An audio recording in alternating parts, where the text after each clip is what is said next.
بسم اللہ الرحمن الرحیم۔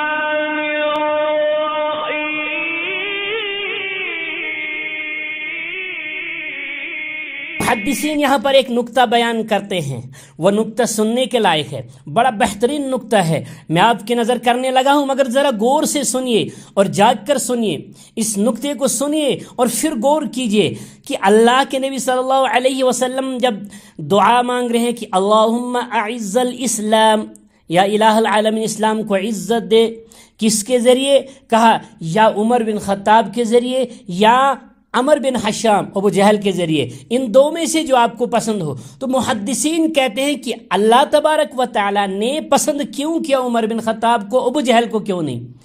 تو یہاں پر جو ہے محدثین کا نکتہ یہ ہے، وہ سننے کے لائق ہے۔ محدثین نے لکھا ہے کہ ابو جہل کے اندر اکڑ تھی۔ کیا تھی؟ ابو جہل کے اندر اکڑ تھی۔ ابو جہل جانتا تھا یہ نبی ہے، ابو جہل کے علم میں تھا کہ یہ نبی ہے، وہ جاننے کے بعد، وہ سننے کے بعد بھی جو ہے وہ وہاں پر اس اپنی اکڑ پر ڈٹا رہا۔ وہ آیا ہے نا کہ آخر میں وہ ایک واقعہ، پہلے مجھے ایک واقعہ یاد آ گیا اچانک کہ ایک واقعہ ہوا کہ ابو جہل نے کہا کہ یہ رات جو ہے وہ وَقَالَ الَّذِينَ كَفَرُوا لَا تَسْمَعُوا لِهَذَا الْقُرْآنِ،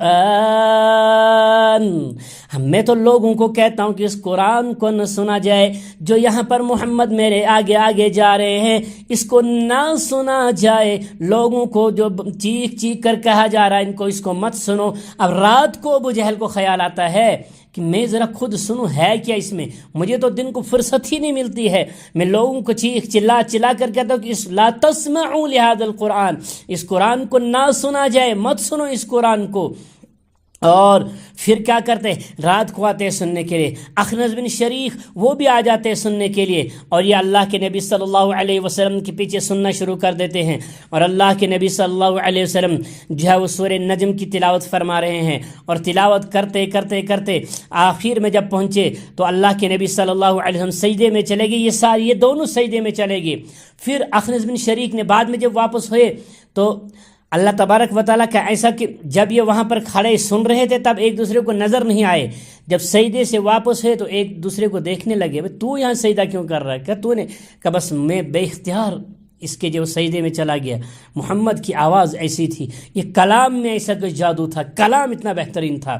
یعنی ابو جہل نے یہ نہیں کہا کہ یہ کلام جھوٹا ہے، کہ بے شک یہ کلام سچا ہے۔ پھر آگے جو ہے وہ میں آپ کو مختصر کہہ رہا ہوں کہ اخنس بن شریک نے کہا اے ابو جہل، اے عمر بن حشام، ابو الحکم کے نام سے ان کو پکارا جاتا تھا، کہا عمر بن حشام یہ بتاؤ، اگر آپ یہ مجھے تو یہ سمجھاؤ کہ آج تک اس محمد نے جھوٹ نہیں بولا ہمارے سامنے، صادق الامین کا لقب ہم نے اسے دیا، آج یہ جھوٹ کیوں بول رہا ہے؟ کہ کس نے کہا جھوٹ بول رہا ہے؟ کہ پھر جب تم مان نہیں رہا اس کا مطلب جھوٹا تو ہے نا؟ کہ نہیں، پھر کہا یہ آج تک جھوٹ نہیں بولا، آج کیسے جھوٹ بول سکتا ہے محمد ہمارے سامنے؟ اتنا بڑا جھوٹ یہ ہو نہیں سکتا کہ محمد جھوٹا ہے۔ کہ پھر مانتا کیوں نہیں؟ کہ دیکھو سرداری بھی ان کے ہاتھ میں، اور خانہ کعبہ کی خدمت بھی ان کے ہاتھ میں، اور حاجیوں کی خدمت بھی ان کے ہاتھ میں، سب کچھ ان کے ہاتھ میں، پھر اب ایک سرداری جو سرداری رہی ہے میری تو وہ سرداری بھی ان کو دے دوں؟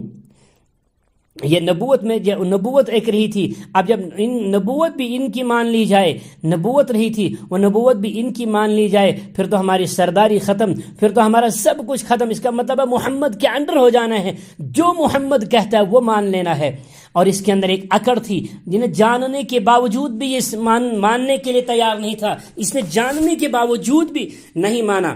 اب آخر میں ہوا واقعہ آتا ہے کہ جب ان کو جو ہے وہ قتل کرنے کے لیے جو صحابی قتل کرنے گئے، ان کو سر کاٹنے کے جب قتل کیے گئے ان کو، تو کہا ابو جہل بدبخت نے پتا کیا کہا تھا کہ میرا سر ذرا میری گردن کو تھوڑا نیچے سے کاٹا جائے، جب میدان محشر میں اللہ کے نبی کے دشمنوں کی فہرست لگے اور ان کے سروں کو لایا جائے گا تو میرا سر وہاں بھی سب سے اونچا ہونا چاہیے تاکہ پتہ لگے کہ سردار کا سر ہے۔ یعنی اس کے اندر یہ اکڑ تھی۔ اب عمر بن خطاب کیا تھے؟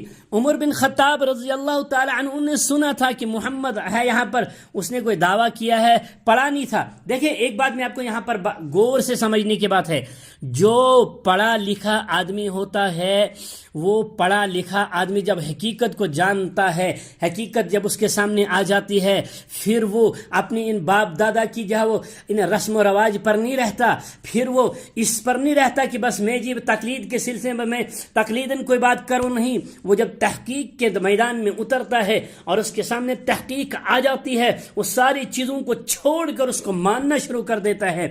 لہٰذا یہاں پر ہمیں بھی آج غور کرنا چاہیے. فاروق اعظم رضی اللہ تعالیٰ عنہ کی سنت کو زندہ کرتے ہوئے، فاروق اعظم رضی اللہ تعالیٰ نے کیا سنت زندہ کی، کس طرح بہترین طریقے سے انہوں نے اللہ کے نبی صلی اللہ علیہ وسلم کے بارے میں سنا تھا.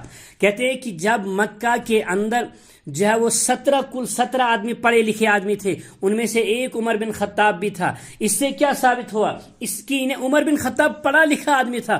ابو جہل اگرچہ سردار تھا مگر پڑھا لکھا آدمی نہیں تھا. وہ پڑھا لکھا نہیں تھا، سردار تھا، مگر جب پڑھا لکھا آدمی جو ہے وہ میدان میں تحقیق کے میدان میں آ جاتا ہے. آج تک تو ابو جہل عمر بن خطاب نے نبوت کے بارے میں سنا تھا. نبوت کے بارے میں کیا سنا تھا؟ یہ لوگوں کے دشمنیاں ڈالتا ہے، اس نے کوئی دعویٰ کر لیا ہے، لوگ اس کے ماننے شروع ہو جاتے ہیں. آج کا میں آج نبوت کو خود جو ہے مطالعہ، نبوت کی تحقیق شروع ہوگی.